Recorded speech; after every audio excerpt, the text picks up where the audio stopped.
باب ما یقول اذا دخل الخلاء، باب ان کلمات کے بارے میں یقول جو انسان پڑھتا ہے اس وقت جب بیت الخلاء میں داخل ہو جائے۔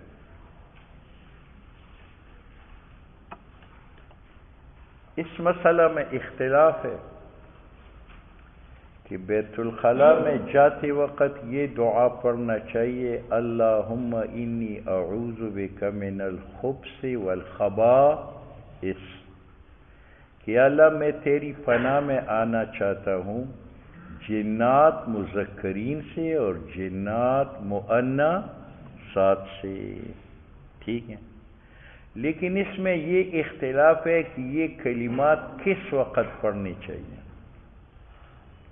امام مالک رحمہ اللہ فرماتے ہیں کہ بیت الخلاء میں داخل ہو کر یہ پڑھے، بیت الخلاء میں داخل ہونے کے بعد پڑھے۔ تو محل تلاوت ان کلمات کا کہاں ہے؟ بیرون بیت الخلاء یا اندرون؟ اندرون۔ اور وہ دلیل پیش کرتا ہے کہ کان نبی علیہ السلام اذا دخل الخلاء، جب نبی علیہ السلام بیت الخلاء داخل ہو جاتے تھے تو پڑھتے تھے اللہم انی اعوذ بک، ٹھیک ہے۔ امام ابو ایک دلیل یہ پیش کرتے ہیں، دوسری دلیل وہ یہ پیش کرتے ہیں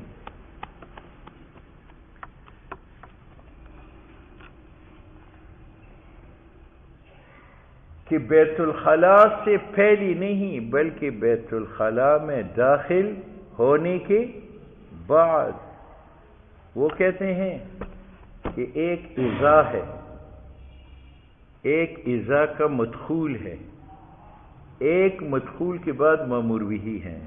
کتنی چیزیں ہیں؟ ایک اذا ہے، ایک مدخول اذا کا ہے اور ایک مامور بھی ہے۔ جہاں یہ تینوں چیزیں آ جائے تو وہاں جو مامور بھی ہے وہ مدخول سے مقدم ہوتا ہے۔ اذا حللتم، اذا نہیں، اذا قمتم الى الصلاة فاغسلوا وجوہکم وایدیکم الى المرافق، ایک۔ دوسرا ہے اذا قرئ القرآن فاستمعوا له وانصتوا، دو۔ تیسرا وَإِذَا حَلَلْتُمْ فَاسْتَوْدُوا۔ اب امام مالک فرماتے ہیں اِذَا حَلَلْتُمْ فَاسْتَوْدُوا، تو اِذَا کلمہ شرط کا ہے، حَلَلْتُمْ یہ فعل مدخول ہے اور فَاسْتَوْدُوا یہ مامور بھی ہے۔ اب تم بتاؤ یہ استیاد جو ہے وہ حالت احلال سے پہلے ہیں یا حالت احلال میں ہے یا احلال کے بعد ہے؟ احلال کے بعد ہے۔ جب حلال ہو جاتے ہو، احرام سے نکلتے ہو، تب جا کر کے تم کیا کرو؟ شکار کرو، ٹھیک ہے۔ تو جس طرح یہ استیاد مؤخر ہے ہلک سے، تو اسی طرح یہاں بھی اذا دخل الخلاء، یہ اذا ہے، دخل الخلاء اس کا مدخول ہے، نو قرأ اعوذ باللہ، تو یہ اعوذ باللہ جو ہے یہ بعد ہے دخول بیت الخلاء سے۔ دخول بیت الخلاء میں ہوگا تو اعوذ باللہ من الخبث والخبائث ہوگا۔ بات سمجھ میں آئی؟ تو جہاں اذا آتا ہے، اذا کے بعد مدخول آتا ہے، مدخول کے بعد مامور بھی آتا ہے، تو مامور بھی پہلے ہوتا ہے یا مدخول پہلے ہوتا ہے؟ مدخول پہلے ہوتا ہے۔ اذا حللتم فاصطادوا، تو حلت پہلے ہے اور حلت سے نکلنے کے بعد استیاد ہے۔ تو اسی طرح دخول پہلے ہے بیت الخلاء میں اور دخول کے بعد ہے اعوذ باللہ من الخبث والخبائث۔ اب بات سمجھ میں آ گئی؟ امام ابو حنیفہ رحمہ اللہ فرماتے ہیں کہ آپ نے دو دلائل پیش کیے. ایک دلیل یہ کہ اذا دخل الخلاء، جب بیت الخلاء میں داخل ہوتی تھی تو پڑھتی تھی اللہم. ہم کہتے ہیں کہ اذا دخل سے مراد ہے اذا اراد دخول الخلاء ہے. اذا جب ارادہ فرماتی تھی دخول خلا کے تو پڑھتی تھی اللہم انی اعوذ بک. تو یہ اعوذ باللہ کا پڑھنا یہ دخول کے بعد ہوا یا دخول سے پہلے ہوا؟ پہلے ہوا. ٹھیک ہے. اور اگر تم پیش کرتے ہو اذا حللتم فاصطادوا کہ شکار کرنا حلال ہونے کے بعد ہے، تو اسی طرح اذا دخل الخلاء قال اعوذ باللہ تو اعوذ باللہ بھی دخول خلا کی. تو ہم کہتے ہیں کہ اذا کی دو اور استعمال ہیں. ایک استعمال یہ ہے کہ جناب مامور بھی مقدم ہوتا ہے مدخول پر. اذا قمتم الى الصلاة فاغسلوا وجوہکم، تو یہ اذا ہے، اور قمتم الى الصلاة یہ مدخول ہے، اور فاغسلوا وجوہکم یہ وضو ہے. تو وضو جو ہے قمتم الى الصلاة کے بعد ہے یا پہلے ہے؟ پہلے ہے. تو یہاں بھی اعوذ باللہ من الخبث دخول خلا کے بعد نہیں ہے، دخول خلا سے پہلے ہے.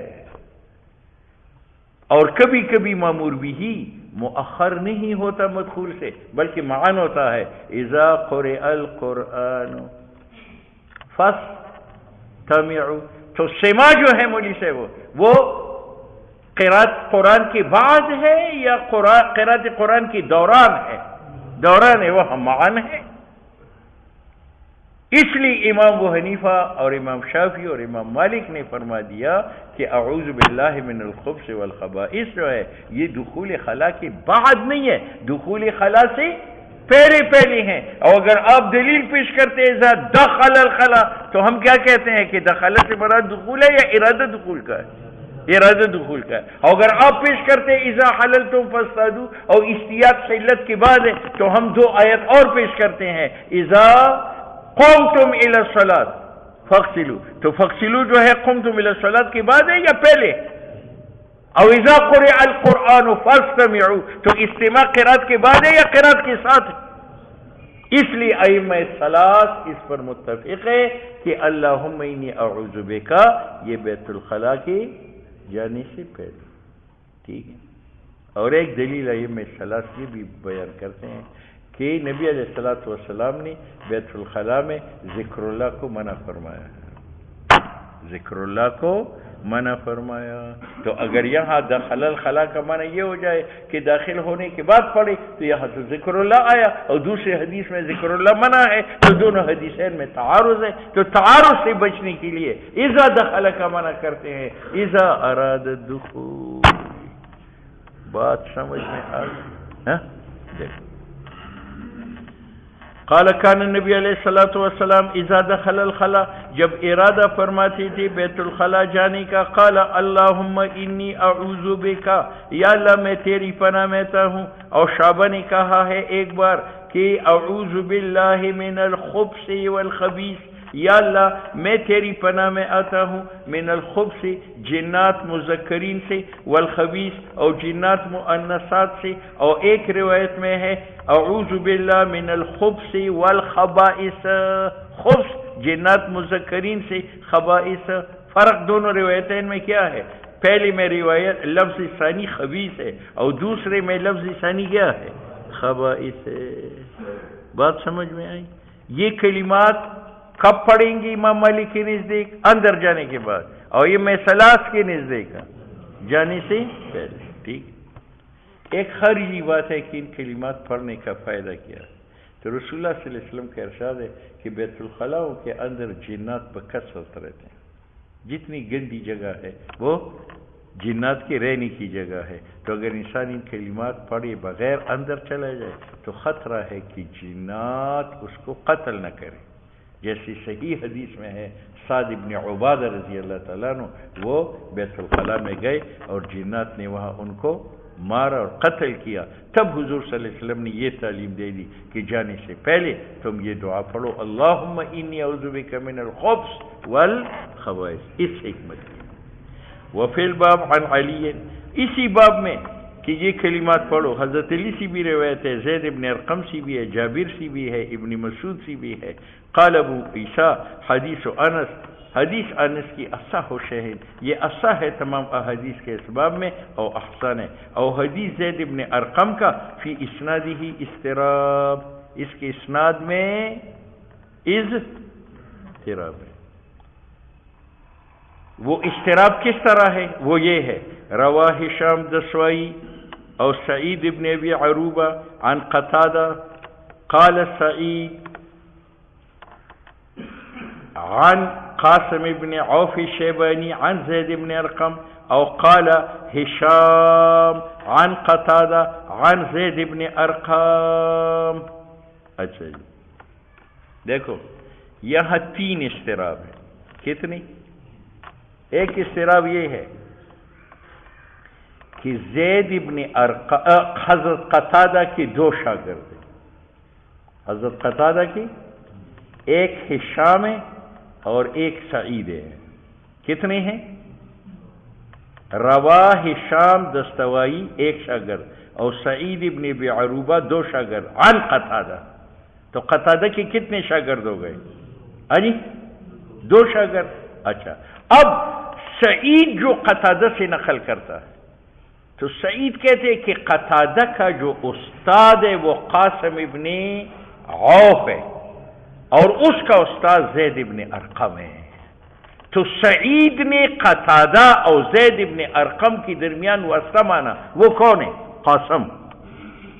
کون؟ اور ہشام جو ہے وہ کہتے ہیں کہ قتادہ زید ابن ارقم سے براہ راست نقل کرتا ہے، وہ زید ابن ارقم اور قتادہ میں واسطہ نہیں مانتا۔ بات سمجھ میں آ گئی؟ تو یہ ہے قتادہ، اس کا ایک شاگرد ہشام ہے، ایک شاگرد جو ہے وہ کون ہے؟ سعید۔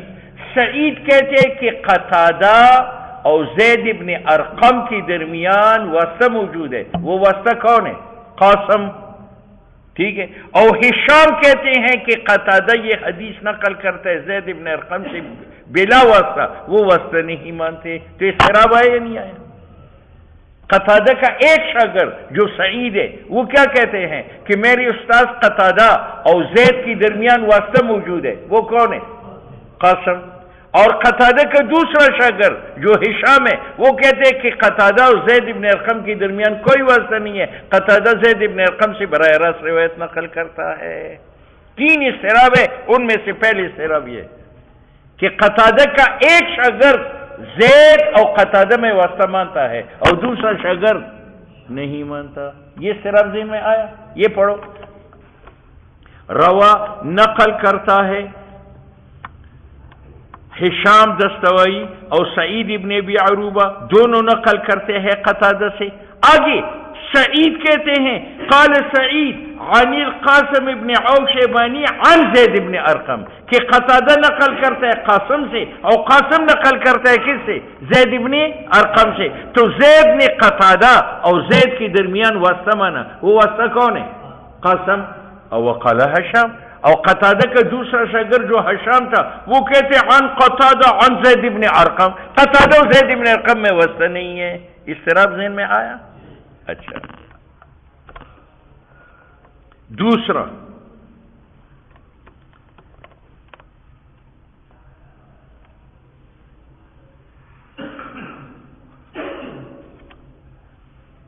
قتادہ کے دو شاگرد اور ہیں، ایک شعبہ ہے اور ایک معمر ہے۔